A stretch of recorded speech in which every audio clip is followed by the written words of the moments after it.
Boleh. Kalau kita tadi dengar sambutan Pak Tamsil Indrung dan tadi pidato sedikit dari Pak pimpinan Kom- eh, Komite 4. Komite 4, kalau saya jawab aja itu semuanya 2 jam lebih pasti habis. Sebenarnya keluhan-keluhannya sudah siap dan sudah matang untuk dilemparkan ke saya pada hari ini. Sementara waktu kesini saya bingung, kita mau diskusi apa nih? Kita masuk diskusi apa nih? Jadi posisi saya posisi yang dirugikan sekarang. Anda nyerang, saya masih defense. Target saya hari ini sederhana, mudah-mudahan kita bisa lebih banyak diskusi dan slide-nya nggak panjang-panjang amat nanti. Tapi biasanya kalau saya udah ngomong juga nggak berhenti-berhenti tuh, sama aja Pak. Jadi ada slide ya. Ada, Pak. Ini kebijakan fiskal judulnya untuk pertumbuhan tinggi dan Sejahtera bersama. sejahtera bersama. Kaya bersama. Kalimatnya agak aneh nih. Ini staff yang bikin begitu Pak biasanya. Ini judulnya nggak panjang-panjang, masih pendek. Coba langsung next ya. Tapi pada dasarnya sama ya. Hasilnya adalah seluruh APBN, seluruh kegiatan pemerintah, DPR, DPD, tujuannya sama untuk membuat masyarakat kita semua jadi kaya. Jadi saya selalu bilang, mari kita kaya bersama.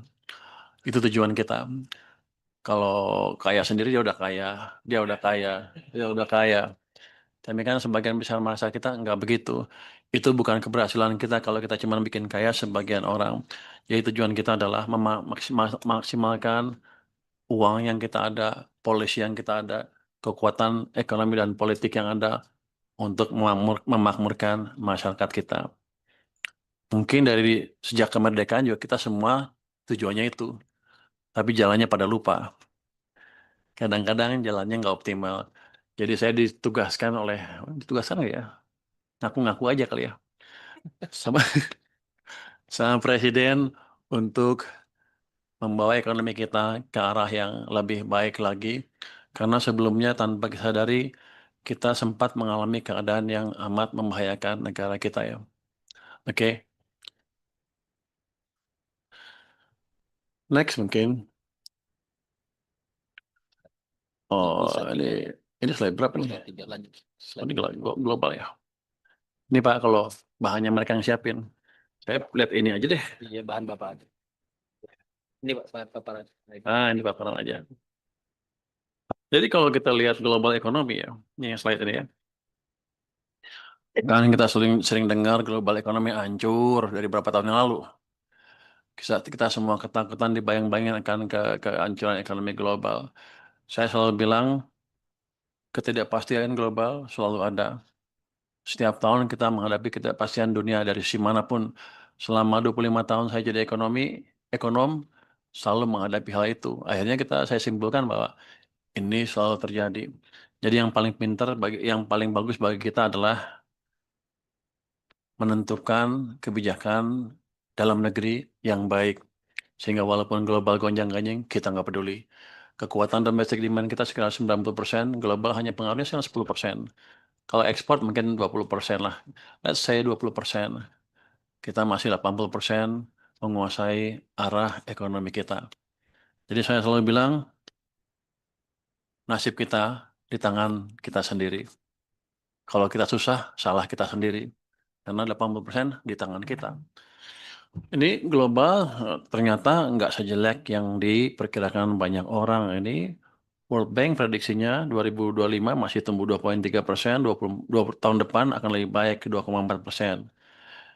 Dan kelihatannya likuiditas di pasar global juga lebih longgar. Kalau saya sih ngelihat gampang Amerika Serikat aja sendiri. Pada waktu dia katanya mau hancur, bunganya tinggi di sana. Ruang bagi dia untuk mendorong ke perekonomian masih terbuka lebar.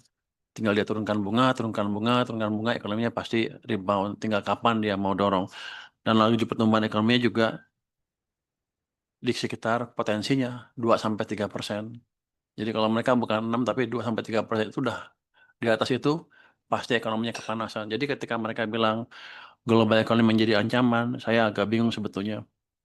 Harus yang enggak Cuman waktu itu mungkin dia dia salah baca Pak. Dia nakut-nakutin Bapak global hancur kita jadi susah. Jadi kalau Bapak jangan salahin kita, salahin global gitu ya. Nggak kita balik seperti apa. Satu lagi juga misalnya Cina. Dikhawatirkan gue juga kan, Cina akan hancur. Cina. Mereka negara komunis. Devisa, devisa di tangan mereka. Bunga di tangan pemerintah. Jadi gampang aja dia kalau mau kasih stimulus ke perekonomian. Dan selama ini indikasinya kan jelas mereka cukup pandai. Jadi saya termasuk yang nggak percaya Cina akan jatuh dalam waktu dekat. Bahkan kemarin ketika gonjang-ganjing mereka injek uang lagi ke sistem perekonomian ratusan miliar dolar ya. Jadi kelihatannya mereka masih akan bagus dan dengan environment seperti walaupun ada perang Rusia, perang segala macam ya, ketika globalnya masih ada senjata untuk mendorong perekonomian, harusnya kita nggak usah takut. Dan kalau kita lihat seperti sekarang, ya harusnya global juga tidak memperburuk prospek ekonomi kita. Kalau kita lihat ekspor kita year to date tumbuhnya 45% lebih dibanding tahun lalu ya. Sempat 50 ya, sekarang udah 40. Surplusnya, surplusnya tumbuh ekspor. Ekspornya tumbuh 8%. Surplusnya tumbuhnya 50%. Artinya kita untung banyak. Kalau keadaan gitu, ya udah kita berdoa aja supaya globalnya uncertain terus. Karena berarti kita dagangnya untung. Kira-kira begitu. Jadi dia waktu salah baca kelihatannya.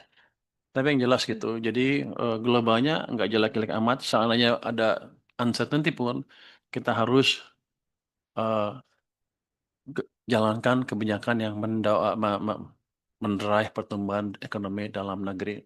Next, nanti saya akan lihat sana. Ini saya sedikit capaian 1 tahun Prabowo Gibran. Ini sudah berhasil menciptakan optimisme ya. Fondasi ekonomi kita kuat, stabilitas makroekonomi terjaga, dan kesejahteraan yang membaik menjadi landasan kokoh untuk terus menjadi lebih baik. Sempat goncang di bulan September, Agustus September, tapi karena di awalnya bagus, kita bisa perbaiki dengan cepat. Pertumbuhan ekonomi stabil di triwulan kedua 5,12%, itu tertinggi di G20. Inflasi terjaga di 2,65 di bulan September, ini terendah juga di G20. Ini kalau untuk ekonomi kayak saya ini inflasi yang impian. Inflasi yang bagus tuh nggak rendah tapi nggak tinggi juga. Nggak 0 tapi nggak 10. Ya, 2 sampai 3 ini adalah angka yang ideal buat kita. Tapi harusnya kalau inflasi, kenapa saya suka inflasi rendah? Kalau inflasi rendah harusnya bunga, oh gua nonton nyindir BI ya. Bunga juga ikut turun. Boleh nggak nyindir? Harusnya kalau kita lihat inflation targeting regime yang dijalankan Bank Sentral, harusnya dia mungkin 3,65% suku bunga acuannya. Bukan itu yang saya incar. Yang incar adalah suku bunga pinjaman yang harus turun ke bawah itu. Di atas itu sedikit, paling 2-3%. Kalau di atas 3,5 harusnya kalau stabil kan, dan transmisi kebijakan moneter jalan, harusnya suku bunga pinjaman antara mungkin 6 sampai 7. Itu sudah cukup bersaing dengan negara tetangga kita. Karena sekarang negara tetangga kita Malaysia sekitar segitu, mungkin 5-6%, sehingga Thailand juga seperti itu. Artinya daya saing kita dari sisi cost of capital bisa semakin baik kalau kebijakan yang lain tadi bisa di-adjust sesuai dengan inflasi yang terjadi. IHSG juga tadinya kan jelek, sekarang sudah cukup bagus di 8.200 atas ke atas ya. Jadi yield SBN juga turun ke 5,9%. Ini terendah sepanjang berapa? 20 tahun terakhir? Sejak September 2021 ya. Jadi untuk kita adalah ketika yieldnya turun, artinya kepercayaan ke pasar obligasi kita bagus. Untuk saya adalah cost of capital, kalau saya nanti terpaksa menambah surat utang saya, lebih rendah dibanding sebelumnya. Nah, perdagangan sudah saya sebutkan tadi. Angka pengangguran turun ke 4,76%. Angka kemiskinan juga turun ke 8,47%. Ketimpangan atau Gini ratio turun ke 0,375%. Beras produksinya cukup bagus, cadangan beras di Bulog juga cukup tinggi untuk menjaga stabilitas harga pangan. Oke, tapi itu kan data jangka panjang. Jangka pendeknya kan ada gejolak-gejolak di perekonomian kan. Ketika ekonomi kita agak terganggu, mungkin Mei, Juni, Juli, Agustus, awal September, kita akan melihat banyak demo di masyarakat karena emang ekonomi yang nggak jelas waktu itu dan prospek kita juga nggak jelas dan kita selalu menggembar-gemborkan bahwa global juga jelek. Jadi kita harus mengalihkan sentimen ke pasar dan kita juga harus menambah eh, mesin atau minyak di perekonomian. Jadi ketika saya menjadi Menteri Keuangan, yang saya lakukan adalah pertama menambah likuiditas di sistem keuangan dengan memindahkan 200 triliun uang pemerintah dari bank sentral ke perbankan. Itu kan sempat orang ribut, itu kan harusnya mendapat persetujuan DPR karena itu terkait dengan APBN.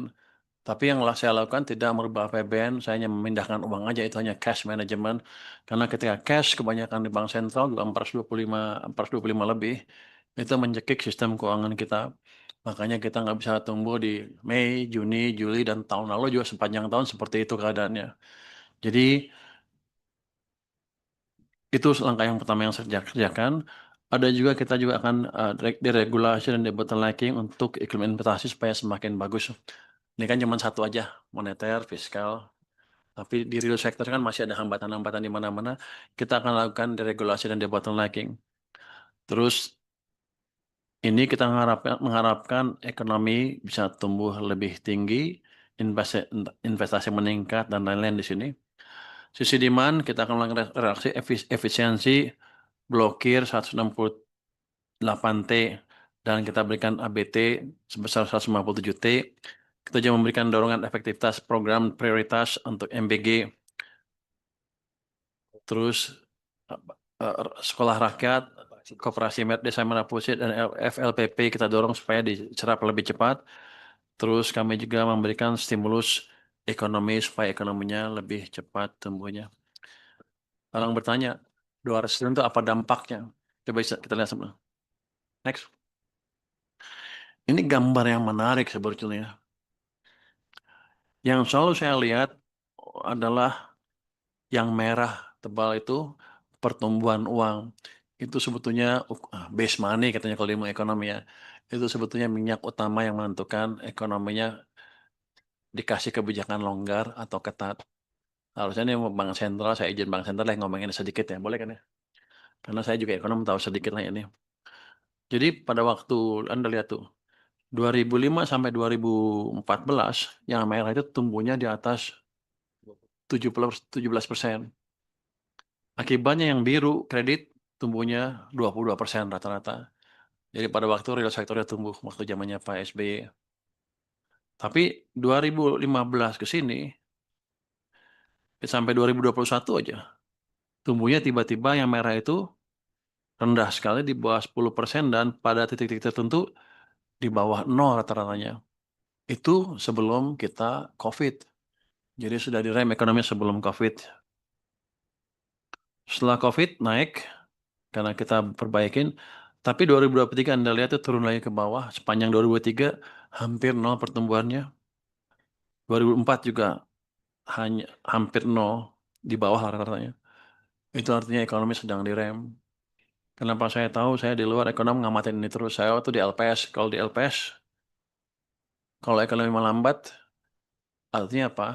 Kalau nggak diperbaiki, akan banyak bank jatuh dan saya akan mulai kerja.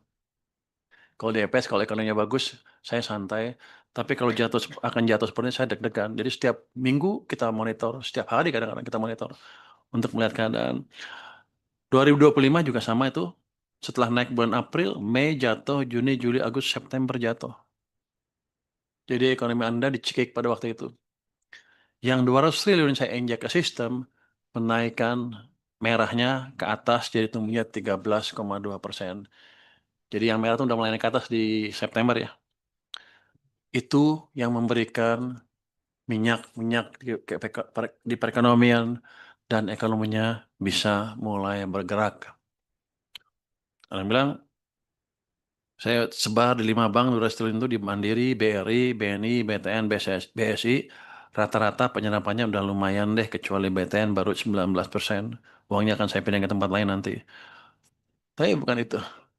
Di sini ada yang komisaris BTN? Iya. Ya ada Pak. Siapa lu ya? Nggak ada, nggak ada. Sabio.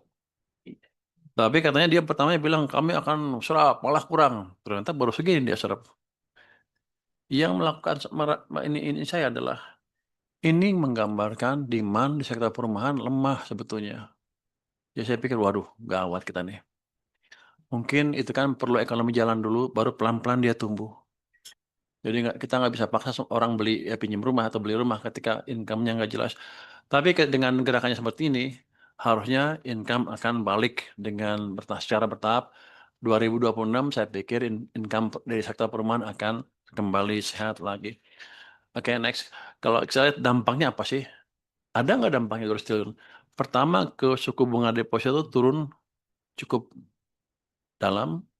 Kita lihat yang 3 bulan, yang 6 bulan juga turun ke levelnya yang cukup dari 5,6 ke 5,24%. Pertumbuhan kredit, investasi kelihatan udah mulai tumbuh lagi tuh di September, walaupun baru setengah bulan ya.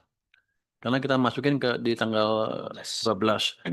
Ini jadi baru setengah, tapi kredit udah mulai baik tuh, investasi udah mulai naik kreditnya. Suku bunga kredit juga kalau kita lihat sebelah kanan itu yang tertimbang itu turun sekitar dari 19 ke 9,04%. Tapi yang jelas penurunannya kelihatan sekali. Ini data baru dua minggu ya. Oktober saya pikir lebih dalam lagi turun. Yang jelas adalah kebijakan yang kita jalankan itu sudah mulai men-trigger perekonomian, men-trigger penurunan suku bunga di pasar. Kalau kita lihat berikutnya, kita kan pada September dikhawatirkan dengan reaksi masyarakat yang nggak suka lah ke semuanya, ke pemerintah, ke kita semua ya. Jadi karena mereka merasa nggak ada harapan lah ke depan ekonominya. Tapi kita gelontorkan sudah memberikan dampak positif ke masyarakat. Hal yang paling saya suka adalah lihat yang paling kanan itu indikator yang saya suka untuk melihat gimana sih pandangan masyarakat pemerintah. Yang sebelah kanan yang oranye itu disebut indeks kepercayaan konsumen kepada pemerintah. Ini sudah dikalibrasi, jadi level di bawah tertentu, di bawah 100 atau mendekati 100 dari atas, itu level yang bahaya. Anda lihat di bulan September, ini kan dari Juli, Agustus, September, turun dalam sekali. Karena masyarakat mulai merasakan tekanan di perekonomian dan nggak tahu ekonominya kemana. Tapi begitu kita injek uang ke sistem dan suku bunga mulai turun, saya ngibul kemana-mana bahwa masa depan kita cerah, bukan ngibul. Saya mencoba menciptakan optimisme. Jadi itu kata orang ceplas-ceplos sebetulnya bukan, itu adalah langkah terukur untuk memastikan masyarakat mengerti apa yang kita lakukan dan harapan ke depannya seperti apa. Dan kita injek juga uang ke sistem sehingga mereka mulai merasakan itu, dan di bulan Oktober itu sudah naik lagi ke 113,3. Itu level yang aman. Sehingga dengan seperti ini saya pikir demo-demo akan jauh berkurang dan mereka akan lebih fokus untuk mungkin mencari kerjaan atau melihat peluang-peluang yang timbul dari gerakan kita di bidang fiskal tadi. Jadi langkah yang saya lakukan itu seperti gaya, tapi bukan untuk gaya-gayaan. Kita udah bisa membalikkan sentimen masyarakat ke kita, ke perekonomian kita, dan ke prospek ekonomi mereka ke depannya. Kalau kita lihat next ya, hal yang berikutnya adalah kepercayaan konsumen. Ini terhadap ekonomi dan terhadap prospek ekonomi mereka. Yang tengah itu yang warnanya agak kuning, dari 90,5 di bulan September, sekarang naik ke 96,5 dan sudah di level yang lumayan stabil, lumayan tinggi. Artinya apa? Mereka melihat harapan ekonomi, kondisi ekonomi ke depan lebih baik dan akan lebih baik ke depan. Saya yakin sini Oktober ya, November, Desember akan lebih baik lagi. Data-data dari Mandiri Sekuritas, dari kita juga ambil yang lain ya. Saya nggak punya data early ya. Yang early itu punya Mandiri Sekuritas, dan ini biasanya cukup baik, walaupun saya nggak suka Mandiri ya. Sekuritas. Dulu saingan sama Dana Reksa soalnya. Saya Dana Reksa. Wah. Tapi mereka udah masih ada dan masih bagus datanya nih. Kita lihat aja yang MSI Mandiri Sekuritas Index, Spending. Mandiri Spending Index turun di September, sekarang naik ke 306. Anda lihat udah naik ke atas tuh. Yang utama itu ya naik ke atas ya. Yang lain belum ya. Oktober naik ke atas. Jadi ada pembaikan. Kalau lihat yang bawahnya, tren penjualan retail Si September. ini Bank Indonesia ya September aja udah 5,8. Ini baru 2 minggu. Kalau Oktober saya yakin lebih kencang lagi. Terus proporsi keluaran masyarakat untuk konsumsi meningkat di bulan September juga. Yang atas tuh, yang kanan itu mulai naik. Sekarang di levelnya 75. September sebelumnya sempat turun tuh, terus naik lagi. Terus aktivitas manufaktur yang paling kanan bawah ini PMI ini untuk bulan Oktober naik lagi dari 50 sebelumnya di 50 poin sekian di bulan September, sekarang ke 51,2. Jadi langkah kita mulai dirasakan oleh para pelaku ekonomi.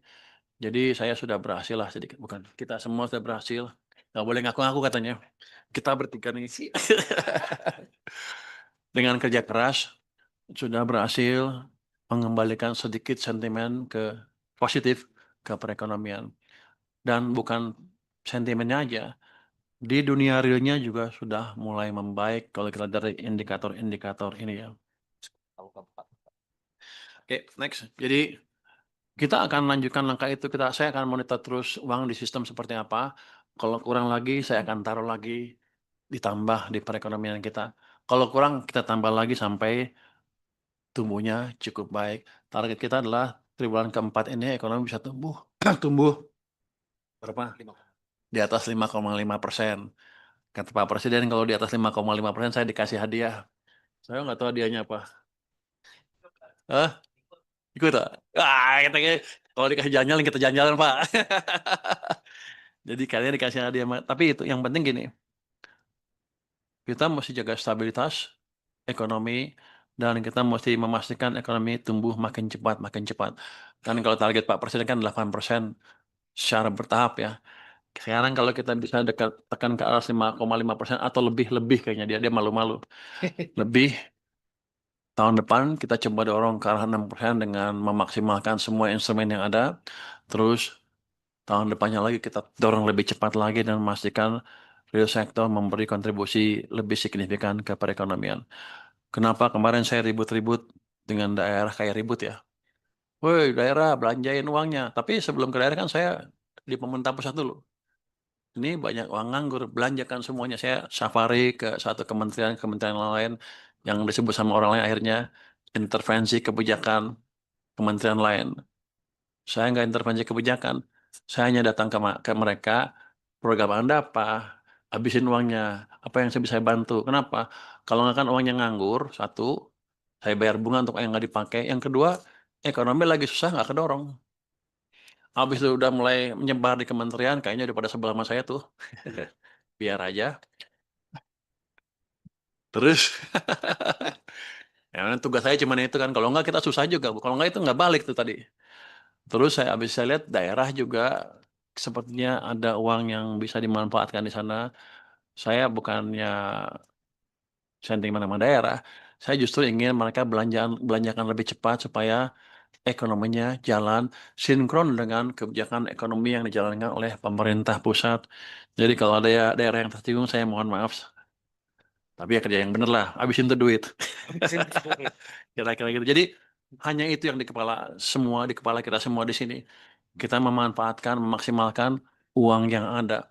Saya belum ekspansi fiskal, nggak ada ekspansi fiskal untuk tahun ini. Tahun depan juga masih terbatas. Saya nggak akan belum tidak berencana sampai saat sekarang untuk menaikkan rasio defisit ke PDB di atas 3%. Kita tetap menjalankan kebijakan yang prudent. Yang kami lakukan adalah memastikan dana-dana yang ada dipakai secara optimal. Oke, kami juga memberi bantuan tambahan untuk mendorong ekonomi lebih cepat. Iya, lebih cepat di triwulan keempat ini, kita memberikan bantuan langsung tunai untuk Sejahtera ya BLTS 900.000 selama 3 bulan, setiap bulan 300.000, jadi 900.000 3 bulan. Ini targetnya desio 1 sampai 4, jadi lebih banyak dibanding yang sebelumnya. Itu 35,05 juta KPM, keluarga penerima manfaat, kami alokasikan 31,5 triliun. Sekarang udah 18 triliun cair, sisanya akan dipercepat karena sebagian yang 3 dan 4 harus lewat kantor pos ya. PT Pos. PT Pos, jadi mereka mesti perbaiki lagi si datanya, bukan datanya, prosedurnya. Jadi harusnya sih minggu ini bisa cair semua. Minggu ini jalan. Jadi saya harapkan November udah habis semua ini yang 31. Jadi memberikan dorongan tambahan lagi ke perekonomian. Orang pikir saya baik, bukan baik. Itu uang nggak kepake, daripada nggak pakai kita bagi ke masyarakat aja supaya ekonominya jalan. Ya. Kami juga memberikan diskon untuk transportasi Nataru sebesar totalnya 0,18 triliun, nggak banyak ya. Untuk tiket kereta, diskon angkutan laut dan angkutan penyeberangan. Ada juga diskon tiket pesawat. Terus kami juga melakukan nih pemerintah semua ya secara keseluruhan memberikan program magang lulusan perguruan tinggi dengan alokasi 1,37 triliun rupiah. Target pertama 20.000, nanti akan kalau naik, katanya boleh naikin, kita kasih lagi, naikin kasih lagi sampai 100.000 secara bertahap ya. Ini mereka dikasih uang saku sebesar UMK 3,8 juta rata-rata ya. Jadi eh, ini diharapkan memberi dorongan tambahan ke perekonomian. Jadi kalau gitu 5,5, 5,6 Bisa.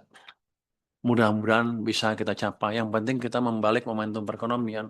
Nanti kalau ekonominya mulai gerak, kita pastikan nggak ada lagi kendala-kendala dan kalau ada uang kita habisin terus buat ekonomi dan buat masyarakat supaya tumbuhnya lebih cepat dan lebih cepat lagi.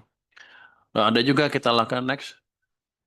Untuk memperbaiki iklim investasi, kita melakukan berbagai deregulasi. Ada regulasi untuk distribusi pupuk bersubsidi, ada Indonesia untuk perdamaian ini. Ada akses permodalan bank, kemudahan akses permodalan untuk pelaku UMKM, petani dan nelayan, penghapusan utang 67.000 UMKM, ada pembentukan dana antara kelola plus US 1 triliun aset BUMN untuk investasikan sektor strategis. Ini sovereign wealth fund terbesar kelima di dunia. Kita juga ada Ada finansial perjanjian dengan SEPA, Comprehensive Economic Partnership nih dengan Eropa dan Kanada. Untuk Kementerian Haji kita memperpendek waktu tunggu haji dari 40 tahun menjadi 26 tahun. Biaya haji juga lebih rendah, biaya hajinya. Pemerintah Arab Saudi setuju membangun kampung Indonesia di Kota Makkah. Sedang dalam proses. Ini realisasi APBN per 30 September 2025. Kalau kita lihat yang realisasi aja ya, kita pendapatnya 2008,6 triliun, belanjanya 2.251,8 triliun. Oh sorry, ya salah. 1.824, 1.863,3 untuk pendapatannya.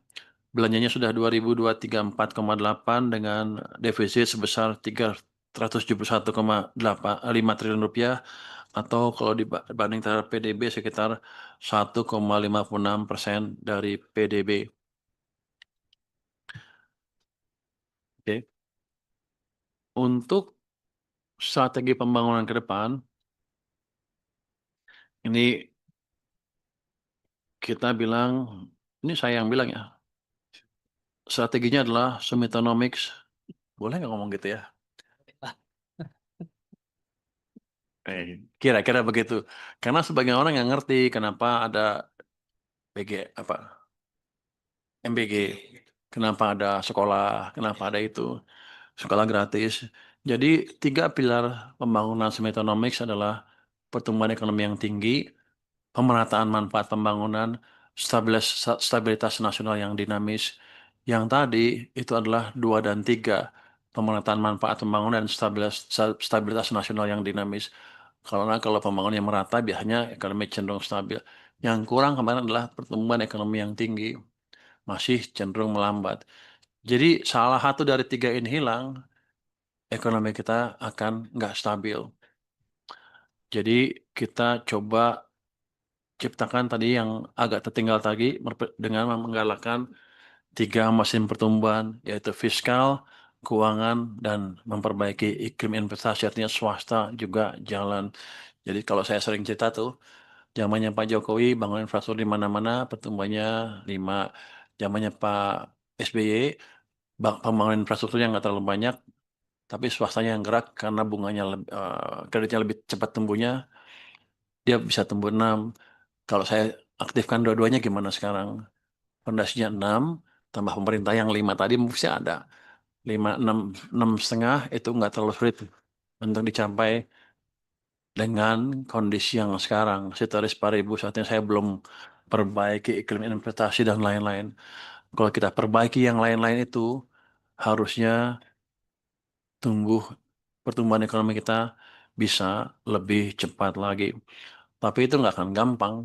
Kita akan berusaha. Tapi kalau kita tahu kuncinya, kan tinggal kita jalankan saja. Saya minta dukungan DPD dalam hal ini untuk mendukung kami, Kementerian Keuangan dan pemerintah, untuk memastikan 3 pilar ini bisa berjalan dengan baik. Kira gitu ya.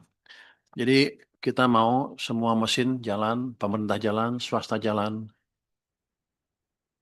Jadi semua bisa tumbuh dengan bagus. Saya ngundang investasi asing nggak? Yang ngundang, tapi begini, saya nggak akan memohon-mohon. Kenapa? Saya termasuk yang percaya bahwa asing nggak akan bangun negara kita. Mereka masuk ke sini hanya untuk memanfaatkan kue pertumbuhan ekonomi. Jadi kalau mau ngundang investor asing ke sini, ya kita ciptakan kuenya itu. Mereka pasti masuk untuk saya nanti saya manfaatkan untuk mendorong ekonomi kita ke pertumbuhan yang lebih cepat lagi. Pasti akan saya cari yang ada spillover teknologinya. Kalau tukang jahit baju aja nggak usah diundang ke sini, udah banyak di sini. Yang kita punya nggak usah dibuka, tapi yang kita nggak punya kita buka. Itu strategi kita ke depan ya. Ya. Jadi walaupun saya di Kementerian Keuangan katanya bukan urusan saya punya instrumen pajak, instrumen tarif. Kita kerjain dari situ kalau mereka ngotot, Bu. Ini menterinya agak aneh nih. Biar aja ya. Penasihatnya juga aneh-aneh ini berdua nih.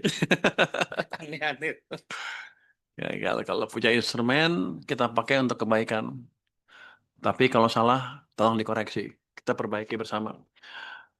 8 agenda fokus prioritas. Pertama, kita ketahanan pangan. Kedua, ketahanan energi. Makanan bergizi gratis. Pendidikan bermutu. Kesehatan berkualitas. Pembangunan desa, koperasi, dan UMKM.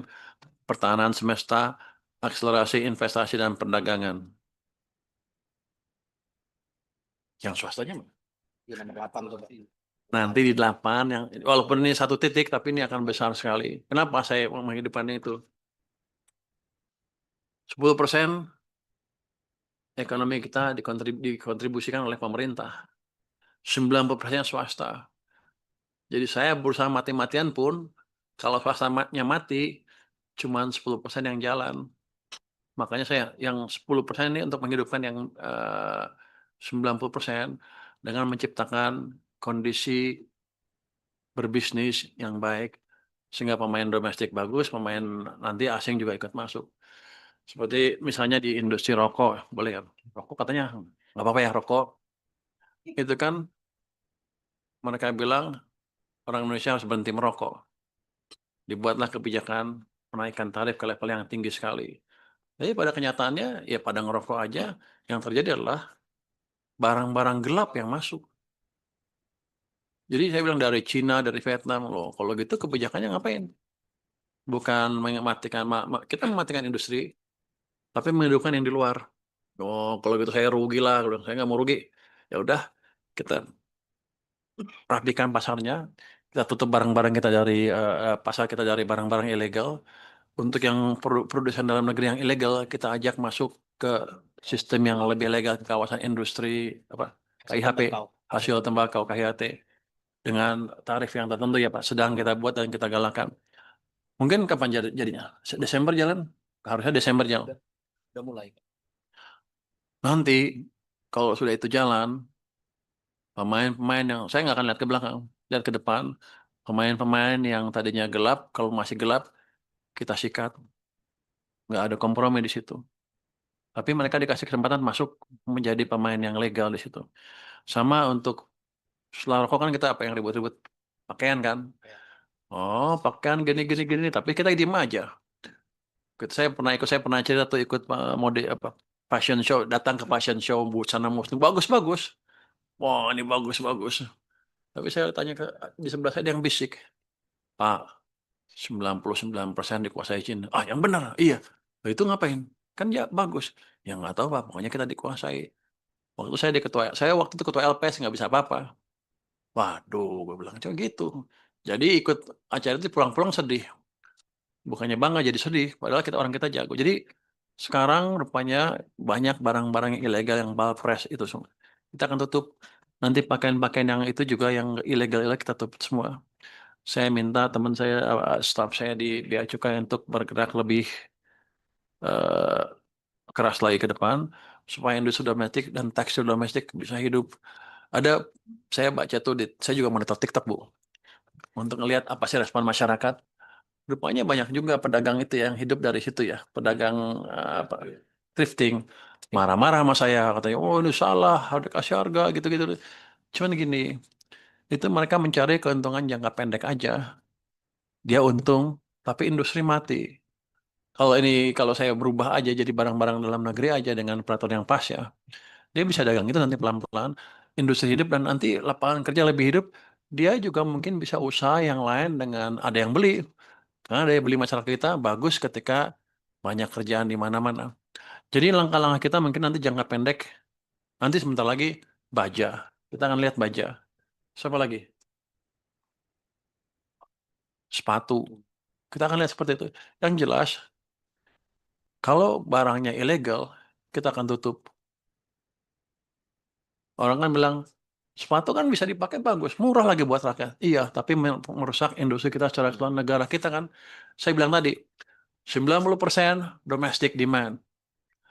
Kalau kita buka semua untuk barang-barang produksi asing tadi yang ilegal, ya pasar kita dikuasai asing. Apa kita mau begitu? Nanti kita komplain lagi, kerja nggak ada kerjaan, nggak ada ini, nggak ada itu. Tapi ketika ditutup, sebagian pemain yang diuntungkan ribut. Saya sih gampang jawabnya. Gimana kalau ada yang protes? Ya udah, saya lihat siapa yang paling keras protesnya, itu saya tangkap duluan. Karena berarti dia dalang di belakangnya. Ini udah banyak yang komentar-komentar kan. Nah, mereka harus hati-hati. Saya lihat satu-satu, nanti saya perintahkan orang bea cukai saya untuk memeriksa mereka satu-satu. Jadi jangan terlalu ribut. Kecuali saya punya bisnis pesaingnya, berarti saya punya punya apa urusan sendiri untuk keuntungan saya.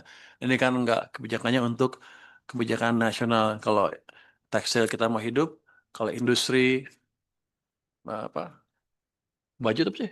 Baju, Baju tekstil, tekstil udah. Baju apa? garment. Garment kita mau hidup, kita harus kuat buat domestic base yang kuat. Nanti kalau mereka makin kuat, daya saing mereka pasti makin bagus kan. Baru kita buka nyerang ke luar negeri, kira-kira begitu. Untuk produk, jadi banyak ngomong nih, karena banyak pengaruh TikTok, Bu, Mbak. Postur APBN 2026 ekspansif dan terukur dengan defisit 2,68% PDB. Belanja negara sebesar 3.842,7 triliun, pendapatan negara 3.153,6 triliun. Defisit terkendali di 2,68% dari PDB. Jadi walaupun orang banyak ribut, saya jaga di sana, pembiayaan kita prudent, inovatif, dan sustainable. Dengan standar apapun di dunia, kita masih dinilai pasti dengan menjalankan kebijakan fiskal yang berkesinambungan. Jadi APBN desain fleksibel agar adaptif dan responsif, meredam guncangan sambil kita optimalkan seluruh mesin ekonomi yang ada dan seluruh penyerapan APBN yang ada. Karena setiap rupiah yang kita anggarkan itu pada dasarnya sebagian utang. Mungkin sebagian besar utang, bukan sebagian besar utang.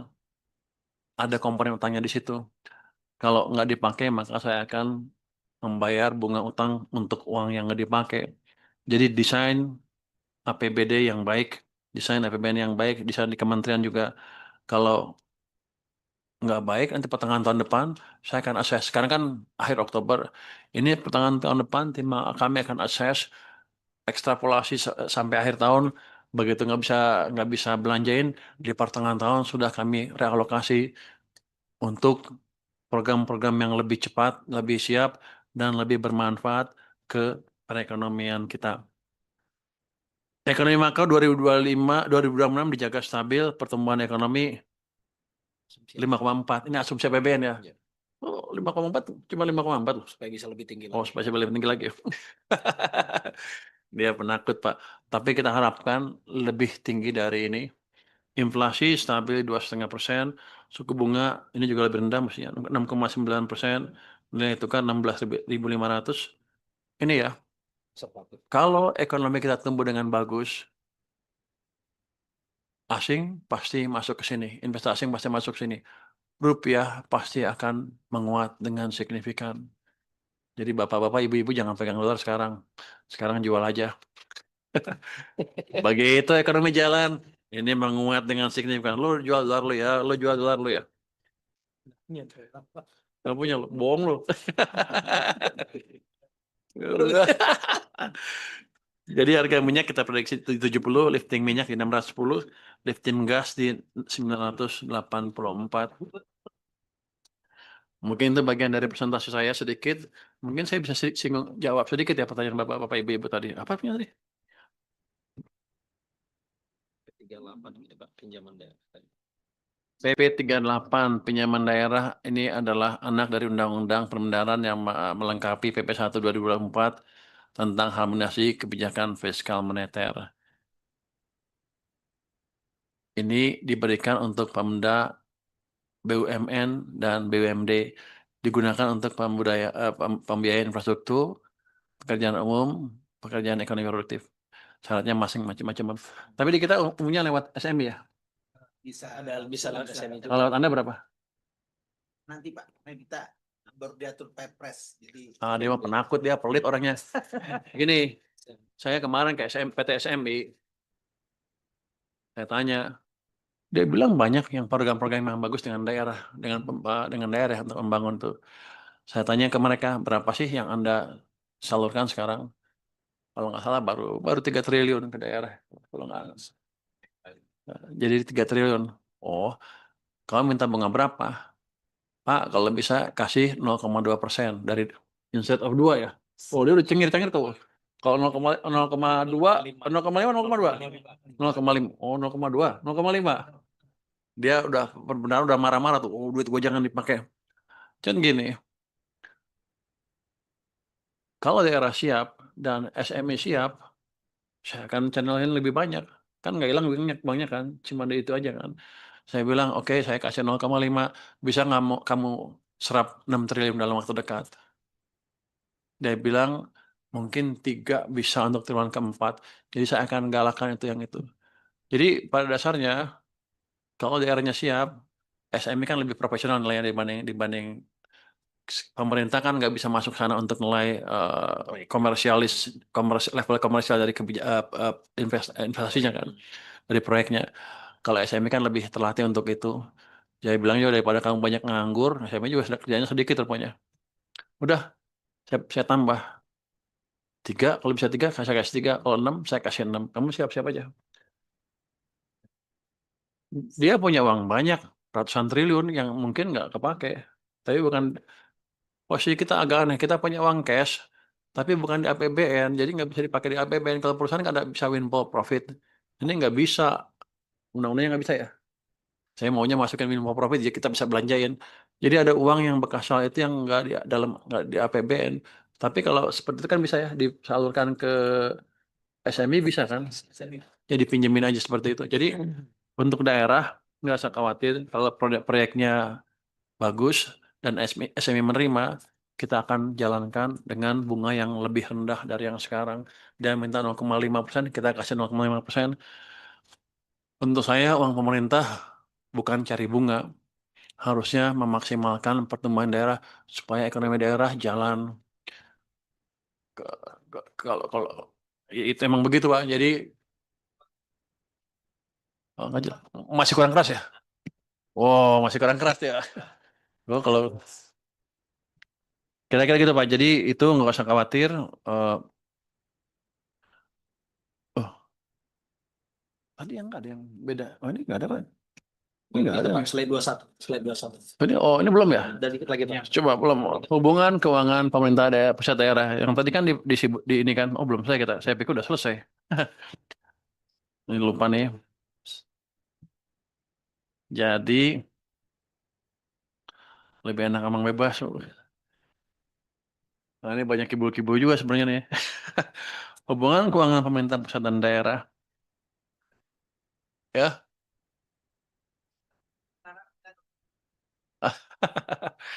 Jadi kalau kita lihat pertumbuhan ekonomi seluruh Indonesia nggak terlalu merata, atau di Papua yang itu ada rendah 3,3, tapi ada juga yang tinggi kepala burung. Di tempat lain juga ada yang bagus, ada yang jelek. Di Bali 5%, NTB 5,2 ya. Berapa sih? Yang ini Jawa 5,2. Oh, ini time series. Ya. Ini bulatnya ini. Oh. Share sih, share. Share. Saya diajarin, Bu. Lain kali kasih tau gue sebelumnya. Ini cuma time series pertumbuhan di pulau-pulau Kalimantan aja ya. Jadi kalau saya lihat ya, Sulawesi itu luar biasa loh. Tumbuhnya selalu di atas 7%. Ini perlu ditiru daerah yang lain juga. Oke.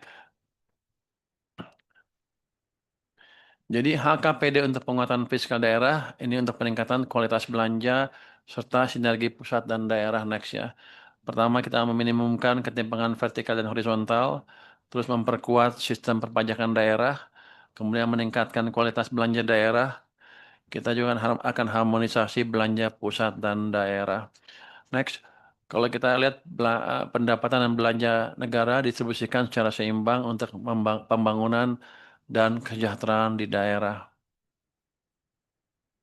Ini banyak daerah yang masih belanja surplus ya. Oke. Jadi sebenarnya disubsidi di atas ya, pusat ya. Jadi seperti ini, yang kuning lebih panjang kalau di luar Jawa ya.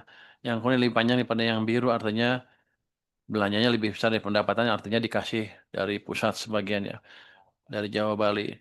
Tapi ini bukan berarti daerah jelek.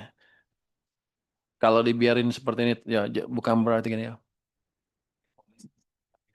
Jadi ini dilakukan untuk memeratakan pembangunan. Ke depan juga akan dibuat seperti ini terus supaya daerah-daerah yang miskin bisa tumbuh dengan lebih baik.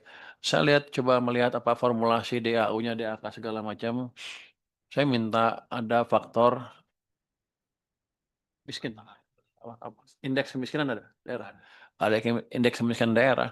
Nanti yang miskin, yang income-nya rendah, kalau bisa dikasih lebih banyak sedikit. Kalau enggak nanti kita yang makin miskin-miskin, yang kaya makin kaya.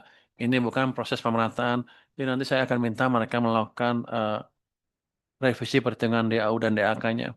Next, untuk ini kan ini kan tadi dikomplain tadi bahwa tahun ini TKD-nya tahun depan turun dari 919 ke 693. Jadi turunnya 226,9 triliun rupiah. Tapi program yang dialokasikan ke daerah sebetulnya naik dari 930 ke 1.377. Jadi naiknya sebetulnya 447,2 triliun untuk program yang di pusat dibelanjakan daerah. Harusnya manfaat di daerah sih lebih tinggi, nggak berkurang lah kalau saya bilang ya. Cuman kan kadang-kadang juga pemerintah daerah mempunyai aspirasi sendiri kan. Kalau begini terus seolah-olah dibalik dari desentralisasi ke sentralisasi lagi. Cuman gini, kan saya dimarahin gini, oh, balik lo ke daerah. Betul-betul. Ya, betul sih. Sibat ya. Jadi gini, kan saya jadi Menteri Keuangan juga baru. Saya juga baru lihat loh, kok balik gini. Ini berarti mau ke arah sentralisasi lagi. Cuman kenapa ada kebijakan seperti ini? Dugaan saya karena di daerah belanjanya belum cukup bagus. Kemarin datang saya ribut aja, uangnya masih banyak. Padahal habisin aja duitnya, padahal baru ribut ke saya. Baru saya lihat lagi begitu. Saya lihat, oh duitnya masih banyak. Gini, saya perlu cerita yang lebih kuat dari pemda-pemda daerah tentang belanjanya, tentang ininya. supaya saya bisa angkat ini atau debat ke presiden saya untuk bilang, Pak, daerah udah bagus sekarang. Kita biarkan aja mereka membangun sesuai dengan kemampuan mereka. Kita bantu awasin dari pusat. Tapi tanpa track record, let's say 2-3 bulan ke depan ada perbaikan, saya pasti kalau ngomong gitu saya yang digebuk duluan. Jadi bapak-bapak, ibu-ibu, tolong bicara dengan Pemda untuk berbuat seperti itu, perbaikilah semuanya supaya saya bisa membantu mereka juga. Kalau enggak ya saya digebuk duluan. Ya enggak dulu, ya kita kerjasama lah. Tapi sentralisasi atau balik ke sentralisasi bukan hal yang baik. Kenapa? Ngomong gitu boleh? Kualitas belanja ya perbaiki. Udah nggak bisa disebut. Secara ekonomi kan kita sudah melewati reformasi kan. Masa kita mengulang lagi? Tapi ini alasan pemimpin kita di atas, bukan saya, ada beberapa orang di atas tuh, cukup kuat, cukup kuat. Jadi tanpa perbaikan nggak bisa kita jalankan terus. Jadi tadi, tolong Pemda juga saling memperbaiki supaya saya punya alasan yang kuat untuk minta. Jadi sebenarnya waktu Pak, nanti jadi nyalin Menteri Dalam Negeri ya, biar aja lah. Waktu saya sini, saya tahu kan dipotong. Pak Mendagri minta tambahan kan setelah ribut-ribut itu. Berapa? Minta 43 triliun. Saya tanya lagi, cukup nggak? Cukup, ya udah. Jadi saya nggak motong sepeser pun. Jadi 693 dari 650. Jadi hitungannya waktu itu katanya sudah cukup. Ya udah kalau cukup. Untuk apa? Loh saya tanya ke Pak, udah cukup nih buat mereka? Cukup. Gue bilang, ya tanya lagi tanda tangannya. Tapi pada waktu itu seperti itu. Karena saya nggak tahu hitungannya kan. Yang ngerti hitungannya kan Kemendagri secara keseluruhan. Jadi kira-kira begitu. Yang lain sih ini. Kesimpulan. Langsung aja. Jadi gitu. Jadi gini. Kita akan memperbaiki pengelolaan anggaran dengan yang ada, dengan keterbatasan uang yang ada. Kita pastikan nanti eh, belanjanya optimal di pusat, di daerah, di kementerian juga, supaya setiap sen yang kita belanjakan atau setiap sen yang kita utang, sama aja, itu memberi manfaat yang maksimal ke perekonomian dan ke masyarakat kita. Itu mungkin dari saya. Terima kasih. Wassalamualaikum warahmatullahi wabarakatuh. Download Tribun X sekarang. Menghadirkan lokal menjadi Indonesia.